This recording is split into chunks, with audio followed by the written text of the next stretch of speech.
The running game is back, and so are the birds.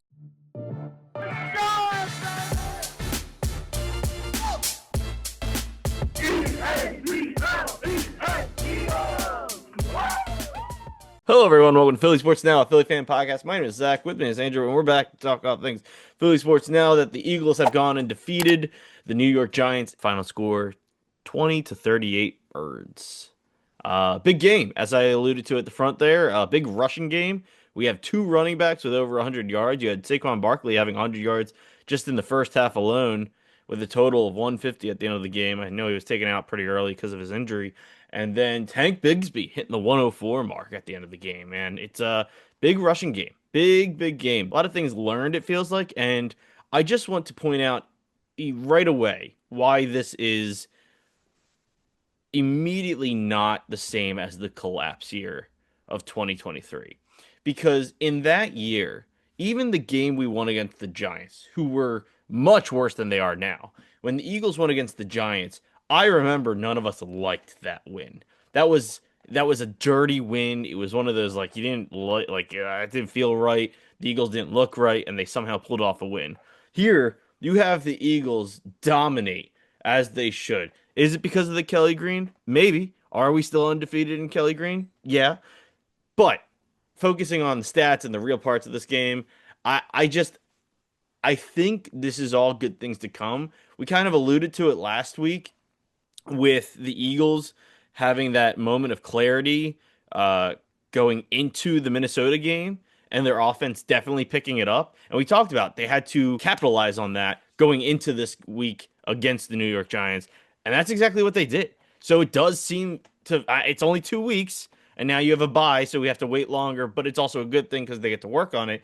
But after those 2 weeks, it does feel like the offense is gaining its momentum. It's starting to establish that offensive image. It's creating a picture. It is establishing itself as the offense. So I'm very excited. It was a good win.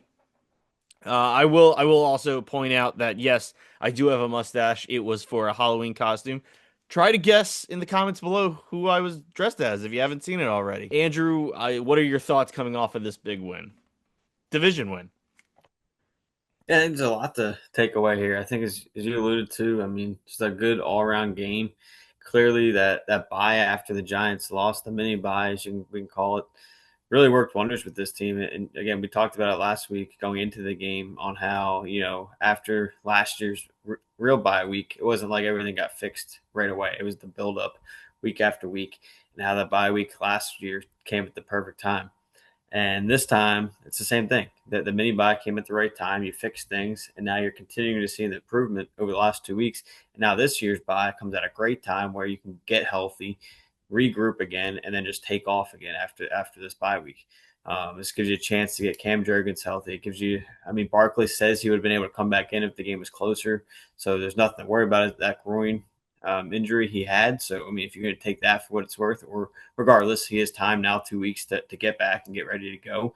AJ Brown missed in the last game with his hamstring injury. He's got 2 weeks now to get ready to go. Plus, you get an extra day and play on Monday night rather than Sunday after the bye week. So, I do like all that. But with the game here, I mean, just a lot of credit to Kevin Patullo. I thought it was his best game called. He got everyone involved. He got Barkley rushing and receiving touchdown. You saw Dallas Goedert continue to stay involved with this offense. We talk about a bounce back year he's having. Continues to be a big piece in the red zone. Now 7 touchdowns on the year already. So I expect him to finish with double digits touchdowns at this point in the season, which I was not expecting coming into the year. I mean, you look at, I mean, what a catch by Jahan Dotson in this game, going over the defender like that and bringing that 40-yard touchdown down. So just everybody in this game stepped up and played a key role, and that was a good thing to see. And that's not even talking about what the defense was able to do and the pressure they got on the defensive end, getting their 5 sacks in this game. Not only 5 sacks, but 5 sacks all by different players, which is impressive in itself. Yeah, I mean, some of the more, pretty numbers offensively speaking too, looking at touchdowns, Goddard and Barkley both having 2 touchdowns, Barkley with a rushing and Barkley with a passing. Um, you have, I know you already mentioned Dotson, but it was such an awesome thing to see. And then Did you see his social media post afterwards? So the social media team, I don't know if it was immediately after the game or if it was the next day. I think it was after the game. Was showing him like on a phone the passing touchdown for Dotson, and he is like I wouldn't say stone faced, but fairly unmoved. And he just, after it's over, he just goes, I've been here the whole time. You're just now seeing it. It's something like that. And I'm like, wow, that was such an awesome, like, he's having himself a time, man. He is, I love to see him work and he's doing a good job. And I just think the entire offense seems to really be clicking right now. It's really awesome. It's a shame to see it moving so well without AJ Brown, but of course there was even more rumors and speculations this weekend with that stuff. And yeah, they I don't know. Like I said, the Eagles just seem to be finding themselves right now. And yes, the bye does help. I hate that it's a Monday night game afterwards because that's just how much longer we'll have to wait till the next game. But that is going to be quite a fun one because you got us going against Green Bay Packers, which you know, pretty tough, pretty tough. Are they the best team in the NFC right now? I would say winner of that game is going to get to the 1 seed in the NFC. I believe that. I love I, predicting Andrew. I think that's the case. And obviously, you get two big ones with the Packers and Lions. I'm pretty sure the week after that game. Correct, So correct. Which is uh, you go from Monday night to Sunday night, like you're on prime time. And then even the Dallas game is week 3. That's a 4:30 game, so that might be like an America's game kind of a situation, you know? no, seriously, Like yeah, eyes on Philly for the next 3 weeks, which eyes are very much on Philly right now. After another thing we haven't talked about yet, I will give my flowers and due respects to Giants rookie running back Scadaboo, who dislocated his ankle in that game after Bond tackled him, and he had surgery last night, Sunday night, in Philadelphia. I don't know if that was the final surgery or if he'll need more. I just saw that it was fairly successful. To be honest, I was surprised it was just being announced as a dislocated ankle. Like, I don't know if that's just like what they're saying, but the way his ankle pops, it literally pops. It was a pretty scary video to see. I don't really recommend looking it up.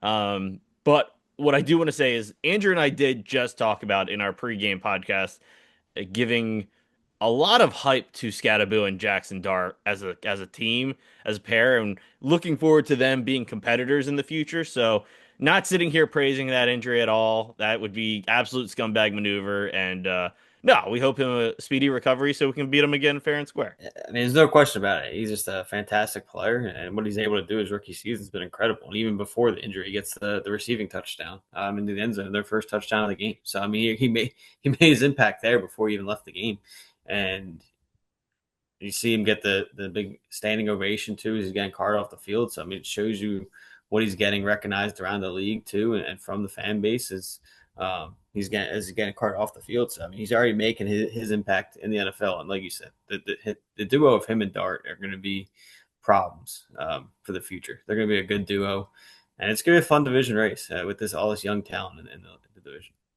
Yeah, for sure, definitely. It'll be interesting to watch because, like we said before, I could see the Giants going and outpacing Dallas fairly quickly. Give them another year or so. Like it could be dangerous. So yeah, like you said, speedy recovery. Hope the best. I will say I did even before Scadaboo was taken out. It felt like the Eagles were dominant throughout this, and like never, even when the game was pretty close, never did I feel like the Eagles didn't have this under control. No, I mean, honestly, early on, they kind of missed some opportunities to that point. Like, they had the defense, force the punt after the 3-and-out. Offense couldn't get anything going that next possession. Then you get to later on in the drive, or later on in the quarter, you missed the field goal, that 58-yard field goal that after the penalty would have been a shorter yard field goal, which he probably makes it if the penalty doesn't happen, having those extra 5 yards. So you missed opportunities to tack on early before you really pulled away. So yeah, I agree. I think the Eagles were in control, and that's credit to the defense. And I know it ends up being 38-20, but it was really 38-13, and the defense did everything to gain control of this game early on. And then they give up that garbage time touchdown, I think, with 2.5 minutes left to give the Giants 20 points there. So really, again, it was 38-13. You open up a big lead, and I mean, again, this was everything you could ask for in this game. And I mean, look at Jalen Hurts. First time in his career, he gets three back-to-back 3+ touchdown game and a quarterback rating of above 140. So I mean, he's clicking on all cylinders. So again, he controlled this game from start to finish, just like you said. And yeah, there was never really a moment where it's kind of like, oh, this game could be closer. We're in trouble. Just another Hurts moment. I'm pretty sure I saw today or yesterday that he hit over 100 passing touchdowns with yesterday's game, career wise. Oh, really? I missed that. That's Yeah. awesome. And Congratulations, man. then yeah, and as far as his how he did, he got 179 passing yards, on top of all those rushing yards. I mean, this offense just, like I said, it continued to drive this game and it continued to keep control. It was an exciting game to watch, and it was the I hate to kick the Giants while they're down, but it was the beatdown the Eagles needed to keep this momentum going, keep the fan base alive. I saw a bunch of memes going around on Discord and on Twitter where it was the meme that the Eagles were doing for that fans were doing for a while, where it was like uh the stressful part of being an Eagles fan. Nice, we won, like all with all the swearing and shit Yeah. beforehand. And I saw that meme going around, but instead it was just nice, we won. Like this really was a casual like win game, and it was a good feeling. And there was just it was a lot of good, and even the Barkley injury, which of course was worrisome when it happened. By the end of the game, I mean he was on the sidelines jumping around, laughing, like is he, potentially long-term injured? Perhaps, but just based off of how he was behaving, I'm not too worried about it. And like you said, with the bye, you can only get more time for more rest. Like it's all good things. And you've got a big game coming up against the Packers. You don't want to lose Barkley for that game. You definitely want to have him ready for that. Like it's just one of those things where you want everyone at their best for that game, and we'll see what happens there because that's gonna be tough. And we'll do a prediction podcast. I don't want to get into too much of that right now, but just looking at that big green G logo is a little intimidating right now. Yeah, and going off that, I think what makes me less worried is a lot of times, at least I look at, is when a player leaves, does he still have his helmet? Because like if he's not going back in, they'll take his helmet away. But he had his helmet the entire time, so that's what makes me believe him when he says if this game was close, he could have went back in And I do believe that. I do there. Yeah, believe, like, especially in the moment. I forget if he actually went in the injury tent. he did. He did. Okay, so they probably did do a quick. I think they have mobile X-rays now. Like I think I they don't know can. what they got in that 10. all I know is Scadaboo tried to figure it out the last time the Eagles played the Giants. Yeah, him and the coach, and they both got fined. Giants got fined big That time was on it. so funny. No, but I believe they can get a pretty quick X-ray on a guy, and I don't think if anything was torn, he would have been on the sideline. I'm pretty confident in that. Um, I will say we can. There's more. We can talk about the game more too, but I hinted at it. A lot of AJ Brown stuff over the weekend. I think now is the time to really kind of go into that, especially with historically speaking, this Eagles team does not do well when AJ Brown's not playing. So to have this good of a game without him was a big deal just because we could, just because the Eagles could perform this well. Look, Andrew and I have been pretty big AJ Brown defenders over this time period. And I stand by that. I stand by everything I said. I am not apologizing. I'm not walking anything back. Are we reading into the social media shit that happened over the weekend? And Andrew, do you even know about it? Yes, I do. And again, I think it's all overblown, and he's trolling everybody now, and I think he's having fun with it. And I get it. They had a good game without him, but let's not forget just a week ago against the Vikings, he had 100+ yards and 2 touchdowns. So it's not like he didn't do anything the game before it. So I think AJ Brown is fine. I think they didn't want to risk anything hamstring wise because that's an injury that can last a while. Well, that was part of the stuff they were saying. That was part of the stuff they were saying as I was reading and was reading was because it was he never showed signs of being hurt in the Vikings game. When did this injury happen?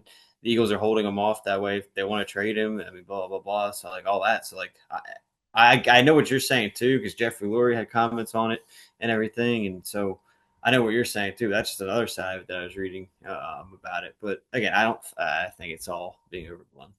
I I I think I'm kind of at I hope it's being overblown. And here's the problem.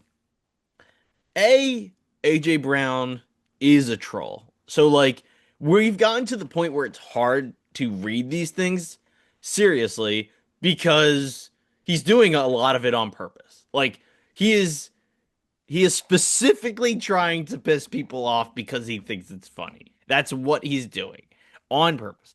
The question is, there was this Instagram stories thing he posted where he put like X's over Jalen Hurts or something. Like to me, that was straight troll. Like that was Yeah, and funny. they deleted a bunch of past tweets he had complimenting Jalen Hurts, and That's the thing that worried me. Like that was now the he's thing that kind trolling of because he knows fans are going to find it, and now see, that's what and we're talking about. It's that's exact. all I agree. trolling. I agree. I think it's all of a game to him, and it's literally it's all a game. But it was the Instagram post was hilarious to me. The when you go back and delete tweets, that's like weird to me. But I do think he was sitting at home resting. He had nothing better to do, and he was like, "How can I stoke Exactly. the flames today?" Exactly. And here's the thing. Here's the other way to look at it too. Hypothetically, if he is upset, it clearly doesn't. They're not going to trade him in the season. Like they know he's number one receiver. They know their best chance to win the Super Bowls with him. So even if he is whatever going to get moved one of these days, it'd be in the offseason one. And two, as of last year, because we were just as unhappy as last year as he is now, it clearly doesn't affect him or the locker room because they went on to win a Super Bowl. So I truly believe there's zero to worry about in terms of the season. Like, yeah, I maybe they move in the offseason. That could be a possibility. But in terms of right now and the effect of the future of the team and this season, I think there's really nothing to worry about. It's interesting because I think it's more along the lines of AJ Brown has value and going into this offseason, I don't want this. I just want that to be said. I love Yeah. AJ Brown on this team.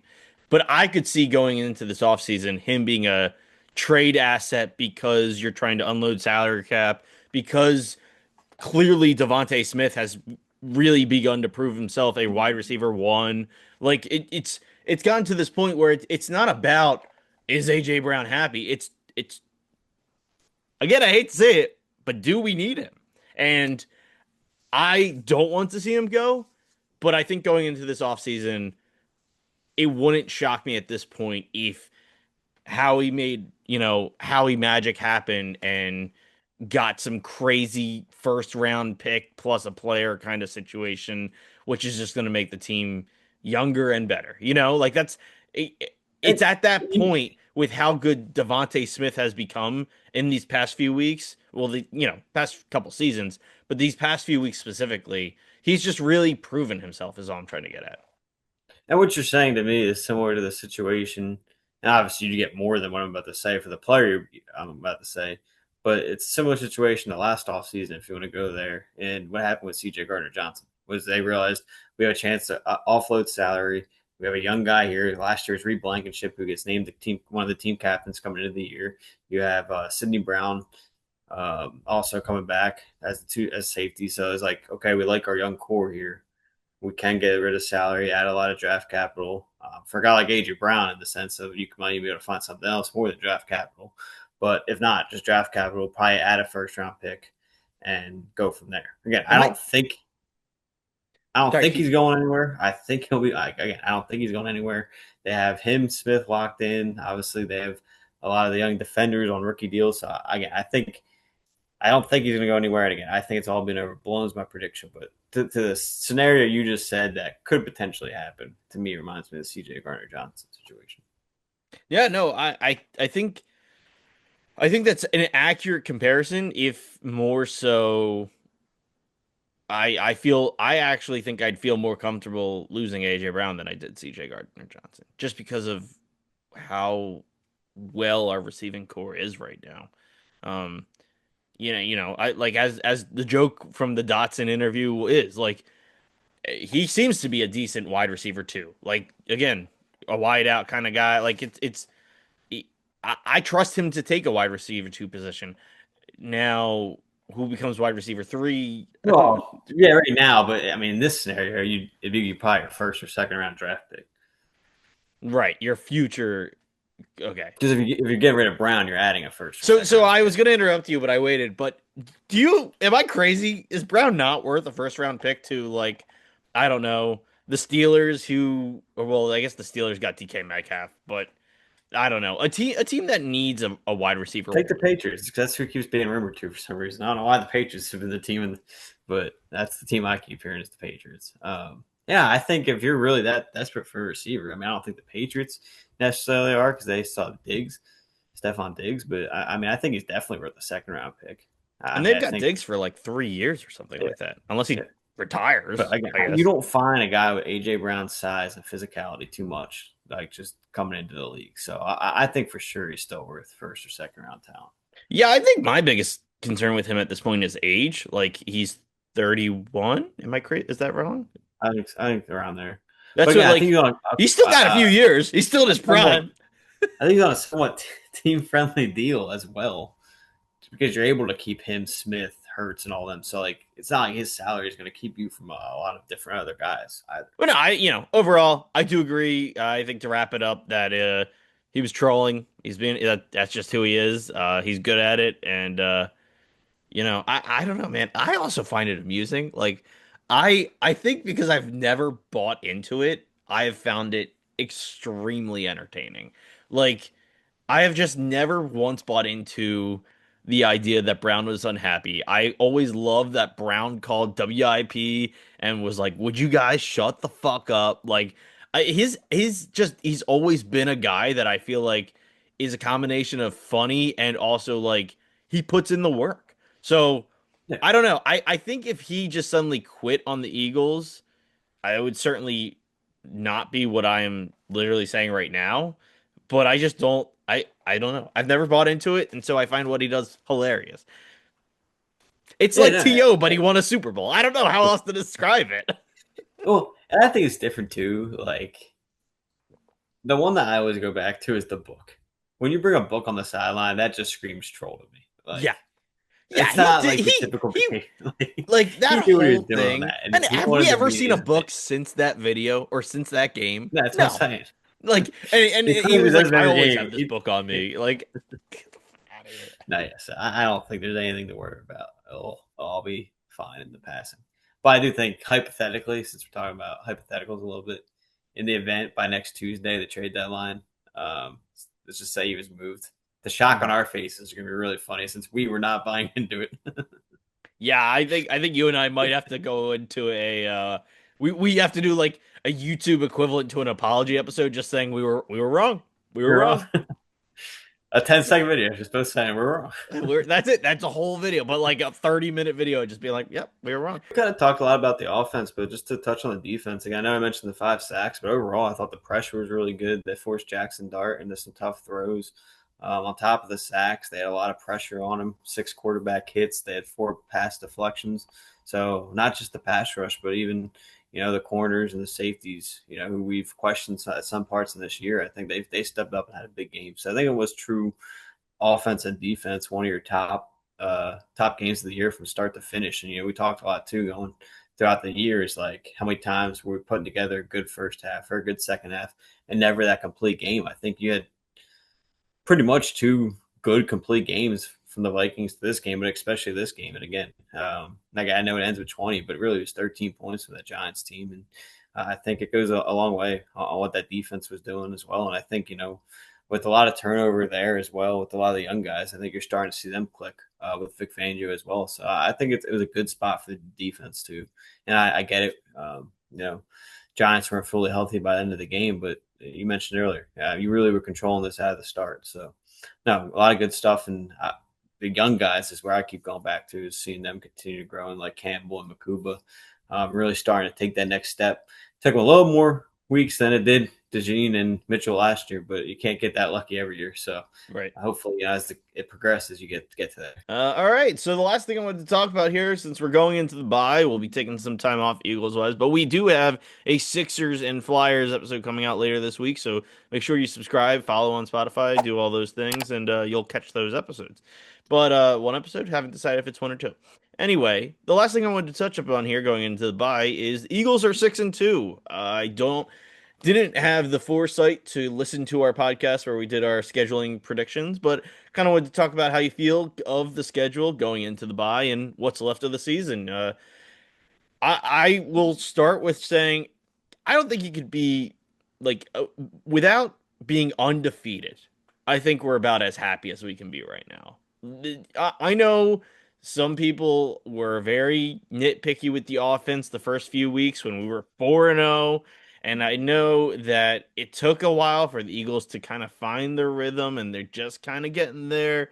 But again, new offensive coordinator, and this doesn't show signs of a collapse. This shows signs of like of building on top of the success piece by piece.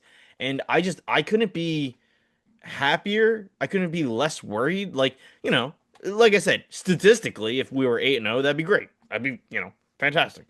But 6-2 going into a bye feels pretty strong, especially when you have three hard games right out of the gate there. Kind of got to assume at least one of them is going to be a loss, just statistically speaking.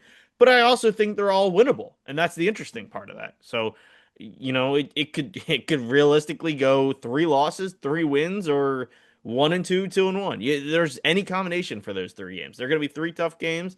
Yeah, I'm pretty confident we'll beat Dallas, but we'll get to that. So yeah, I guess that's my feelings on it. I just wanted to get Andrew's vibe going into the bye.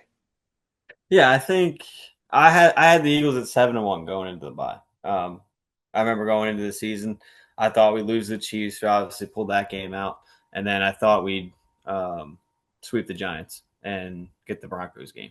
But instead, you beat the Chiefs, lost the Broncos game, and that's really the only game I look back on and was like, I wish you could have done different because that's the game they really should have won and let get away.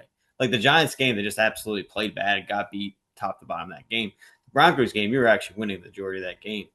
But overall, like to your point, like yeah, through the four games, they weren't the best, they weren't the prettiest games, but you found ways to win. And listen, when you're coming off a Super Bowl championship, that one gives you more reason to believe through the struggles because they just did it last year, right? They figured out how to win last year.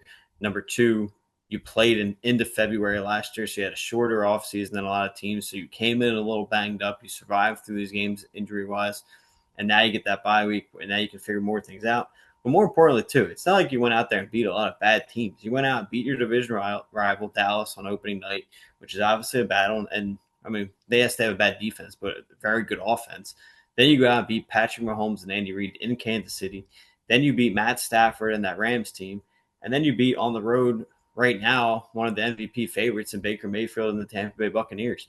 And then your other loss is to a team that's currently 6-2 as well. So again, really the only one I look at is that Giants game as your quote unquote bad game. But again, nobody's gonna be perfect. You can't play amazing every single game as you mentioned. So I'm very excited going to this bye week. You put yourselves and listen, you put yourself in full control of the division. Like it's pretty tough to lose the division right now. You're already 3 games up in the win column over every team. Well, we'll see what happens in the Monday night game, but Washington goes to Kansas City for the Monday night game, but currently you're up three wins on them as well. So you put yourself right now in a tough spot to lose the division. I'm not going to sit here and say it's locked up because there's still plenty of football left. But if you really want to dive into numbers, the Cowboys basically got to win 8 of 9 games to get to the 11 win mark. And I mean, again, I think that's where we put the Eagles is the 11 to 13 win mark. And you have breathing room through that tough stretch, as you just mentioned, Zach. I think the big thing coming out of the bye is, yes, you want to win every game, obviously, but if you can look to the Packers and Lions, at least go 1-1 in those 2 games without being Agreed. there. And I think it was a long way. But no, I'm very excited going to this bye week. I think, again, you found ways these last 2 weeks to really click as a team. Now you can get healthy and roll into the second half of the season. And then you just get two hopeful major wins, one against Dallas and then one against Chicago. Just bam, bam. Get one of two. coming out of the bye, and then you can get two big wins after that. That's really all it takes. And 1-1 out of the bye is a comfort start. The problem with it, I think, is, and I need to wrap it up, but the Eagles are historically just great coming off the bye. I mean, a lot of teams are, but like the Eagles specifically are historically great after the out of the bye, right? And Green Bay being that out of the bye team matchup is just it's tough. It's tough. I mean, they are like my leading favorite, I think, NFC, not including the Eagles, like unbiased. I think they are an NFC championship matchup for sure. So, we'll see. It'll be an interesting game. It could be, one of the hardest games of the whole season. And then you have another tough game with Detroit. It's crazy. It's crazy. But we'll see what happens. Last thing, more of a funny thing, and I'm so sorry to any Pittsburgh fans listening. I know there are some of you. Did you see those jerseys that the Steelers had on last night? They made me want to turn the game off, to be honest. Dude, here's the thing. Here's the thing. I didn't hate the actual top jersey. I think it wasn't great. Like I don't I, when you put a pattern that doesn't match with the actual jersey, that's a tough look. Like the black bars just don't interact with the yellow in any Yeah. way, and I think that's tough to successfully do. The problem is I didn't hate that. It was the khaki pants that just Yeah. absolutely look great. Look, I don't know how many times people need to see this fail. We saw it with the Giants last year when they tried to do the whole historical New York Giants outfit thing. And they threw on those khaki pants. They're not khakis. These people are wearing spandex football pants. Like it doesn't look good in khaki color, especially when it doesn't match. If it's New York Giants blue or if it's Steelers yellow, it doesn't match with khaki, guys. No, not at all. No, they were bad. They were really bad. They're no Kelly Green, that's for sure. And then that's I know I said it at the top. Undefeated in Kelly Green. Cannot get over that enough. I I I might be on Kelly Green full time train in the near future. We're getting pretty damn close for me. Pretty darn close. See, the only reason why I'm not, because I think it's one of those things like you love it because not you, just meaning like No, us I as understand. fan base and stuff. We love it We love because it because it's not an every week thing. it's It's a like you limited get to thing. enjoy it. Yeah, Yeah. So I yeah. would say wear it more, but I don't know about make it your normal jerseys. But I think you could push it more than 2 games. I think it was a great decision because A, it's a division rivalry, so that's always a hot game at home, of course.